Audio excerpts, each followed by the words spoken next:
வணக்கம் மக்களே and welcome to my channel. This is Dhanalakshmi. இன்னைக்கு ஒரு சூப்பரான பிரியாணி தாங்க. அதுவும் செம குயிக்காக பண்ணிடலாம். இந்த பிரியாணி நீங்கள் செஞ்சு முடிக்கிறதுக்குள்ள உங்கள் எதிர் வீட்டு பக்கத்து வீட்டுக்குலாம் ஸ்மெல்லு போய் நம்ம வீட்டில் பிரியாணின்னு கண்டுபிடிச்சிடுவாங்க. அது எப்படி பண்ணலான்னு பார்க்கலாம் வாங்க. இந்த பிரியாணி குக்கரில் தான் பண்ண போகிறோம். நான் ஒரு கரண்டி நெய், ஒரு கரண்டி எண்ணெய் இதில் ஆட் பண்ணிக்கிறேன். நல்லா காஞ்சினதுக்கப்புறம் பிரியாணி மசாலா ஆட் பண்ணிக்கலாம். பட்டை, ஏலக்காய், லவங்கம், அன்னாச்சி பூ எல்லாம் போட்டுக்கோங்க.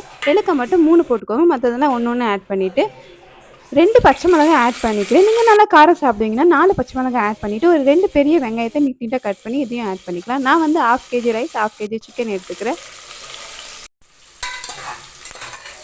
இப்போ வெங்காயம் நல்லா வதங்கிட்டு இருக்கும்போது நான் சிக்கன் ரெடி பண்ணிடுறேன். நான் சிக்கன் வந்து மேரினேட் பண்ணி போட போகிறது இல்லை. நான் சிக்கன் நல்லா வாஷ் பண்ணிவிட்டு தண்ணி ஊற்றி மஞ்சள், உப்பு, அப்புறம் வந்து காரப்பொடி எல்லாம் போட்டு கொஞ்சம் ஒரு 5 மினிட்ஸ் மட்டும் கொதிக்க வைக்கிறேன். இதுலேயே 2 புதினாவும் ஆட் பண்ணிக்கிறேன் வாசனைக்காக. இப்படி பண்ணுறதுனால சிக்கன் நல்லா வெந்திருக்கும். அதில் உப்பு காரமும் இறங்கியிருக்கும். நம்ம பிரியாணியில் வந்து சப்புன்னு இருக்காது, ரப்பர் மாதிரியும் வராது, நல்லா வெந்திருக்கும்.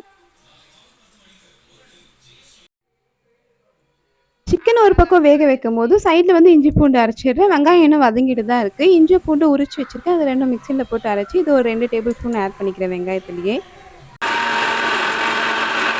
கடையில் வாங்கி இஞ்சி பூண்டு பேஸ்ட் பிரியாணியில் போடாதீங்க, எதுலேயுமே போடாதீங்க. அது ரொம்ப ஸ்வீட்டாக இருக்கும். ஸோ ஃப்ரெஷ்ஷாக அரைச்சி போடுங்க, நல்லா டேஸ்ட்டாக இருக்கும். இது நல்லா ஒரு பெரிய டேபிள் ஸ்பூன். இதை 2 வாட்டி நான் ஆட் பண்ணிக்கிறேன். நல்லா வாசனை வந்துடும் இப்போவே வீட்டில். நீங்கள் வந்து இப்போ தான் ரீசெண்டாக குக் பண்ண ஸ்டார்ட் பண்ணுறீங்கன்னா கண்டிப்பாக இந்த வீடியோஸ்லாம் உங்களுக்கு யூஸ்ஃபுல்லாக இருக்கும். ஸோ மறக்காமல் சப்ஸ்கிரைப் பண்ணிக்கோங்க. அதே மாதிரி நீங்கள் ஹோம் டெக்கார், அப்புறம் கிச்சன் டெக்கார்லாம் ரொம்ப பிடிக்கும்னா அதுக்கும் நான் நிறைய வீடியோஸ் போட போகிறேன். ஆல்ரெடி போட்டிருக்கேன். ஸோ சப்ஸ்கிரைப் பண்ணி வச்சுக்கோங்க. எண்ணெய், நெய்யில் ஆனியன் வதங்கிட்டு இருக்கும் போதே கொத்தமல்லியும் புதினாவும் ஆட் பண்ணிடலாம். அப்படி ஆட் பண்ணும்போது அதில் வந்து நல்ல ஒரு ஃப்ளேவர் இறங்கி நல்லா வாசனையாக இருக்கும். சாப்பிடும் போதும் நல்லா இருக்கும். இங்கே பாருங்கள், இப்போ நான் ஒரு 2 கொதி வரும்போதே வந்து இந்த சிக்கனை ஆஃப் பண்ணி வச்சிடுறேன். இந்த தண்ணி வந்து கீழே ஊற்றாதீங்க, இது பிரியாணியில் ஆட் பண்ணணும். இப்போ தக்காளி ஒரு 2 பெரிய தக்காளியை நான் இப்போ இதில் ஆட் பண்ணிக்கிறேன். கட் பண்ணிவிட்டு நீட்டாக தக்காளி நல்லா ஸ்மாஷ் ஆகி வதங்கணும். அது வரைக்கும் நம்ம வெயிட் பண்ணுவோம். இந்த ஸ்டேஜ்லேயே சால்ட்டும் ஆட் பண்ணிக்கலாம் கொஞ்சம். நான் 1/2 kg ரைஸ் எடுக்கிறேன். அந்த டம்ளரில் ஃபஸ்ட்டே மெஷர் பண்ணிக்கிறேன், ஏன்னா தண்ணியை ஆட் பண்ணுறதுக்காக. ஸோ 2 டம்ளர் வருது. அதை வாஷ் பண்ணி ஒரு பக்கம் வச்சிடுறேன் தண்ணி ஊற்றி. தக்காளி நல்லா வதங்கினதுக்கப்புறம் கொஞ்சம் கட்டி தயிர் ஆட் பண்ணிக்கோங்க.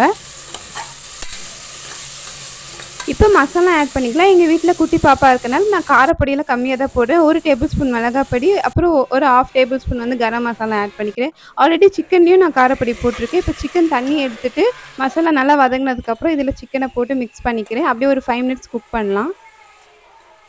இது வெறும் மிளகாப்பொடியில் இது ஆல்ரெடி தனியாக ஆட் பண்ணி வீட்டில் அரைச்சது தான். அதனால் அது 1 டேபிள் ஸ்பூன் ஆக்சுவலாக கரெக்டாக இருக்கும்.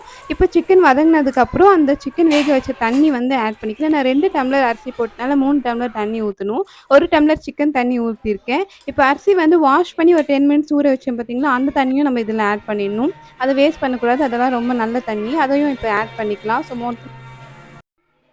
இப்போ மொத்தமாக 3 டம்ளர்ஸ் எனக்கு தண்ணி வந்துடுச்சு. எல்லாமே இந்த அரிசி தண்ணியும் அதுக்கப்புறம் சிக்கன் தண்ணியும் போட்டு நல்லா கொதி வர வரைக்கும் வெயிட் பண்ணலாம். நல்லா கொதி வந்ததுக்கப்புறம் இப்போ இதில் அரிசியை வந்து நல்லா தண்ணி வடிகட்டிட்டு ஆட் பண்ணுங்கள். திருப்பி தண்ணியோடு போடாதீங்க.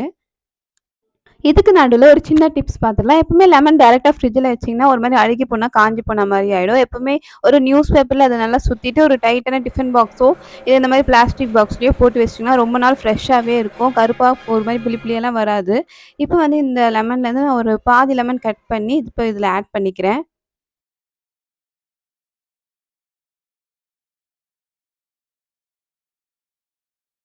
லெமன் ஆட் பண்ணுறதுக்கு முன்னாடியே ஒரு வாட்டி நல்லா உப்பு செக் பண்ணிவிடுங்க. அதுக்கப்புறம் லெமன் ஆட் பண்ணிவிட்டு மிக்ஸ் பண்ணாமல் அப்படியே மூடிட்டு ஒரு விசில் விட்டுருங்க. விசில் வருதோ இல்லையோ நீங்கள் ஒரு 10 மினிட்ஸ் இல்லை 8 மினிட்ஸ் டைம் வச்சுக்கோங்க. டைம் வச்சுட்டு அதுக்கப்புறம் ஆஃப் பண்ணிவிடுங்க ஸ்டவ்வை.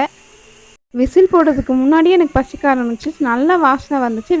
ஒரு விசில் வந்தோடனே ஆஃப் பண்ணிவிட்டேன். விசில் வரும்போது சூப்பராக இருந்தது ஸ்மெல்லு வீடு ஃபுல்லாக. தயிர் பச்சடியும் ரெடி பண்ணி வச்சுட்டேன். விசில் அடங்குறதுக்குள்ளே நான் ஓப்பன் பண்ணி பார்த்து அதை எடுத்துட்டேன் விசிலை. பாருங்க எவ்வளோ சூப்பரா ரெடி ஆயிருக்கு. அரிசிலாம் நல்லா வெந்திருக்கு. விசில் போற வரைக்கும் விட்டா ஒரு மாரி கொழஞ்சிடும். புலாவ் மாரி ஆயிடும். ஸோ வெரையா இருக்காது. ஸோ விசில் பாதியிலே நீங்க வந்து கரண்டி வச்சு எடுத்துட்டு, அதுக்கப்புறம் ஓப்பன் பண்ணிடுங்க. எனக்கு வந்து வீடியோ எடுக்கிற அளவு கூட பொறுமை இல்ல. எனக்கு செம்மையா பசிக்க ஆரம்பிச்சுருச்சு. இந்த சிக்கன் நான் வந்து சூடா இருக்கு. அது வெந்திருக்கான்னு பார்க்குறதுக்காக, உங்களுக்கு காட்டுறதுக்காக தொடுறேன். இருந்தாலும் செம்ம சூடா இருக்கு. நல்லா வெந்திருக்கு. கேக் மாரி உடையுது. சாப்பாடும் சூப்பரா வெந்திருக்கு. உப்பு, காரம் எல்லாம் செம்மையா இருந்துச்சு.